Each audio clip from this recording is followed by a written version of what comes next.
la W, el reporte coronel. Con el análisis de lo que pasó ayer. Tengan en cuenta ustedes el escrito que presentó Daniel en Revista Cambio este fin de semana, en su columna, en el paraguas de los Danieles. La prueba reina. Y luego lo que escuchamos acá, de ese documento que apareció, y a esta hora, 7:34, siendo la prueba reina de que la señora vicefiscal tenía conocimiento de las andanzas de su jefe de CTI en Buenaventura, a esta hora no hay respuesta. Daniel, ¿qué dice hoy el reporte? Buenos días, Julio. Este es el reporte coronel. Casi todas nuestras miserias salieron a flote ayer. Las cabezas de varios poderes públicos y organismos de control hicieron gala de su incapacidad. Lo que se vivió frente al Palacio de Justicia no fue el comienzo de otro holocausto, como pretendieron los propagandistas de la extrema derecha, pero sí un bloqueo ilegal de varias horas a la sede de la Corte Suprema que jamás debió presentarse. Es totalmente válida la manifestación y la protesta. Es legítimo demandar que la Corte Suprema cumpla con su deber de elegir fiscal general para evitar que la dirección del ente acusador quede en las manos de quien va a quedar. Lo que no es válido, no es aceptable ni puede serlo, es sitiar el Palacio de Justicia, impedir la salida de los magistrados de las altas cortes y de los funcionarios que trabajan en el lugar, menos aún empujar rejas o intentar entrar a la brava al edificio. El presidente Gustavo Petro no fue capaz de reaccionar adecuadamente frente a lo que pasaba a escasos 200 metros de su despacho. En lugar de hacer valer su liderazgo y de garantizar como jefe de Estado la libertad de locomoción y el funcionamiento de las más altas instancias de la rama judicial, se mostró sordo y arrogante. Cuando le correspondía dedicarse a manejar la crisis como presidente, se dedicó a describirla como tuitero. El mandatario por el que votaron 11 millones de colombianos, unos porque creían en su programa de cambio y otros porque consideraron que era el mal menor, fue desbordado por los hechos. No hay mejor palabra que ineptitud para describir las acciones tardías e insuficientes del presidente Gustavo Petro. Su responsabilidad la dejó al acaso. Todo fue improvisación e incapacidad. La arrogancia victimizante del presidente y su tendencia al martirio lo cegaron nuevamente, como le sucedió con la suspensión del canciller Álvaro Leiva, una decisión que le correspondía cumplir inmediatamente, pero a la que le sacó el cuerpo por muchos días para terminar ejecutando las regañadientes. La demora no le sirvió a nadie, pero en cambio puso en entredicho el acatamiento a una orden de la Procuraduría que puede discutirse, pero únicamente por las vías del derecho.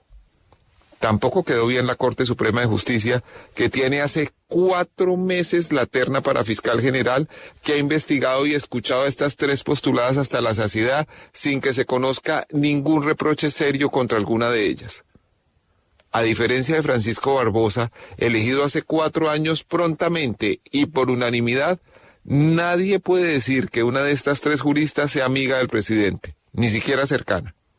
Sin embargo, la Corte Suprema, obedeciendo una tradición no escrita y a la conveniencia burocrática de varios magistrados que tienen familiares, allegados y allegadas compuesto en la Fiscalía, optaron por forzar el calendario para concederle la inmerecida prórroga de su administración al fiscal Barbosa. Una persona que ha aprovechado su cargo para abusar de los recursos públicos. Mucho se ha sabido de sus indelicadezas, del boato que construye para él, de sus perritos escoltados, y sabremos más de esos aprovechamientos cuando deje el búnker. La Corte Suprema de Justicia, desde su torre de marfil, no pudo entender el clamor de muchos.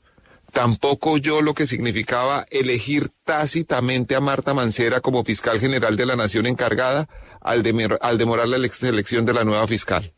Las evidencias se han ido acumulando y los risibles autoarchivos de los procesos contra la vicefiscal Marta Mancera no convencen a nadie.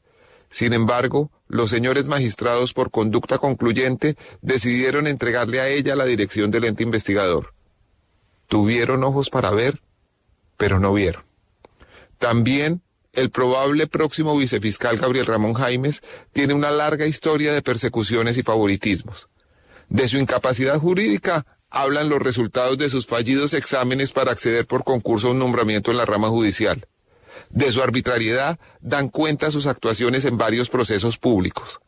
De su favoritismo administrativo saben los subalternos que han sufrido su poder. Por ejemplo, en la Fiscalía muchos funcionarios conocen la carrera meteórica de una de sus amparadas, la doctora Diana Marcela Lozada Herrera, quien empezó como asistente de fiscal 2 y fue ascendida 4 veces hasta llegar a fiscal delegada ante tribunal en tiempo récord. Su salario se duplicó bajo la influencia de Gabriel Ramón Jaimes. La hermana de la doctora Lozada, Lady Carolina, entró en el año 2022, apenas. Entró en el 2022 a la Fiscalía como técnico en investigación 2 y ascendió poco después a profesional en gestión. Ese paso, que demoró para ella apenas 7 meses, a otros funcionarios les ha tomado 15 años. Con lo de ayer, solo ganan Francisco Barbosa, Marta Mancera, Gabriel Ramón Jaimes y los favorecidos con impunidad en procesos judiciales o con ventajas burocráticas en sus gestiones administrativas. Bonus track. Les recomiendo estar pendientes de la denuncia que hará el abogado Ramiro Bejarano en su columna del próximo domingo en El Espectador. Este fue el reporte coronel de hoy. Muchas gracias. No, un segundito, Daniel. ¿Usted cómo puede dejar ahí ese bonus track sin alguna pista? ¿Alguna pista? ¿En qué dependencia está la denuncia de Ramiro Bejarano?